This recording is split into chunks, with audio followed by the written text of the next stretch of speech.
ছোটবেলায় একটা কবিতা পড়েছিলাম, আশা করি সবাই পড়েছো। আমি তখন দিনের শেষে ভাড়ার থেকে নেমে এসে আবার ফিরে আসি আপন গায়ে।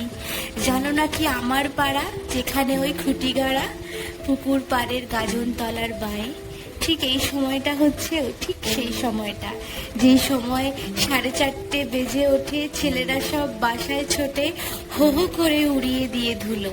এই যে বিকেল শেষ হচ্ছে আর সন্ধে নামছে, কত মানুষ তার বাড়ির পথে উদ্দেশ্যে রওনা দিচ্ছে, কত মানুষ শঙ্খধ্বনি বাজাচ্ছে, সন্ধে দিচ্ছে, উলু দিচ্ছে, ঘন্টা বাজাচ্ছে।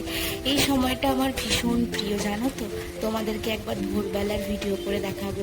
দিনের মধ্যে এই দুটো সময় আমার খুব ভালো লাগে, একটা ভোরবেলা আর একটা হচ্ছে এই সন্ধেবেলাটা ভালো লাগার আরও একটা প্রধান কারণ হচ্ছে আমার বাবা। তার কারণ আমার বাবা সন্ধেবেলা হলেই বাড়ি ফিরতো, আর বাবা বাড়ি ফেরা মানেই হাতে করে একটা চকলেট নিয়ে ফেরা।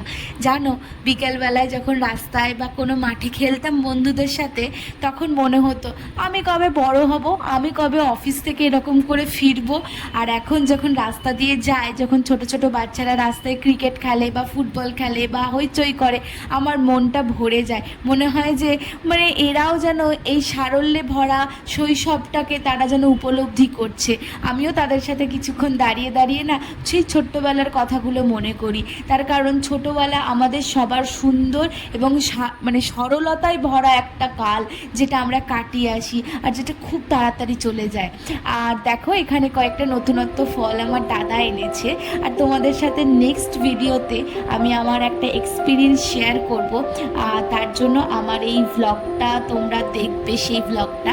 আর তার সাথে সাথে তোমাদেরকে অনেক অনেক থ্যাংক ইউ, তোমরা আমার ভিডিও দেখছো, রেসপন্স করছো, এবং তার সাথে সাথে তোমরা আমাকে প্রচুর কমেন্টও করছো।